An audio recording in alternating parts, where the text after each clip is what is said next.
এই প্রচণ্ড গরমে আজ ভাইয়ের আবদারে বানিয়েছিলাম কমলা লেবু আর তরমুজ দিয়ে ললি আইসক্রিম। যদিও এটা আমি আজ ফার্স্ট টাইম ট্রাই করলাম, এর আগে কখনো ট্রাই করিনি। ফার্স্টে অরেঞ্জ জুসটাকে অল্প গরম করে নিচ্ছিলাম, এতে কর্নফ্লাওয়ার মেশাবো তাই। হালকা গরম হয়ে গেছিলো, তারপর আমি হালকা গরম হয়ে যাওয়ার পর আমি এতে 1 চামচের মতো কর্নফ্লাওয়ার অ্যাড করে দিয়েছিলাম। আমি কর্নফ্লাওয়ারটা আলাদা করে জলে গুলে দিইনি, আমি ডিরেক্ট এই জুসটাতেই অ্যাড করেছি।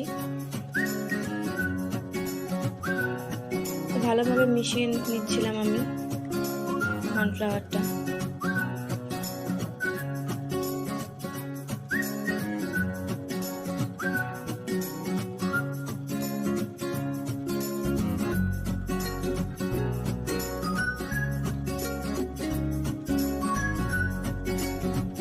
মেশানোর পরে জুসটাকে ঠান্ডা করার জন্য একটা গ্লাসে ঢেলে নিয়েছিলাম। তো ঠান্ডা হওয়ার পর জুসটা ঢেলে নিলাম আইসক্রিম মেকার বা আইসক্রিম মোল্ডে। তো আমি আজকে যেহেতু ফার্স্ট টাইম ট্রাই করছিলাম তাই বেশি বানাইনি, 3টে বানিয়েছিলাম।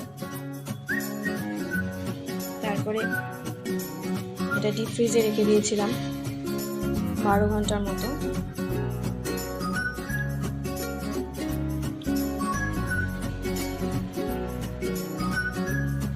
আমি এতে এক্সট্রা করে চিনি অ্যাড করিনি, কারণ ওই যে বলেছিলাম আমাদের বাড়িতে চিনিটা সবাই অ্যাভয়েড করে, তাই কোনো চিনি বা কোনো এক্সট্রা মিষ্টি আমি এটাতে অ্যাড করিনি।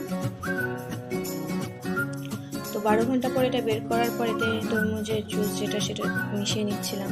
তরমুজের জুসটা একটু বেশি হয়ে গেছিলো, তাই আমি একটা শুধু তরমুজ দিয়ে আইসক্রিম বানিয়েছিলাম, এতে অরেঞ্জ জুস ছিল না। তো তখনও কনফিউজ ছিলাম, জানি না আইসক্রিমটা কেমন হবে, ঠিকঠাকভাবে তৈরি হবে কিনা, এটা ফার্স্ট টাইম ট্রাই করছিলাম। তো তরমুজের জুসটা দেওয়ার পরেও আরও 12 ঘন্টা বাদে 12 ঘন্টার জন্য আমি এটাকে ঠান্ডা হতে দিয়েছিলাম ডিপ ফ্রিজে।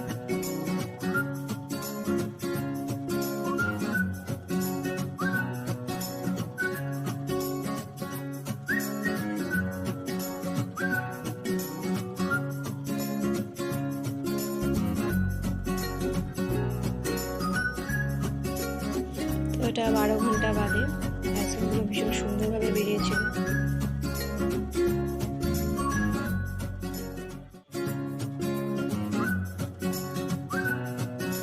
আইসক্রিমটা দেখতেও যেমন সুন্দর হয়েছিল, খেতেও তেমন টেস্টি ছিল।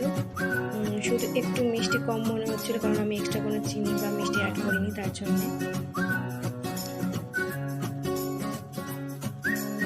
মাকে দিলাম, বাবাকে দিলাম, ভাইকে দিলাম।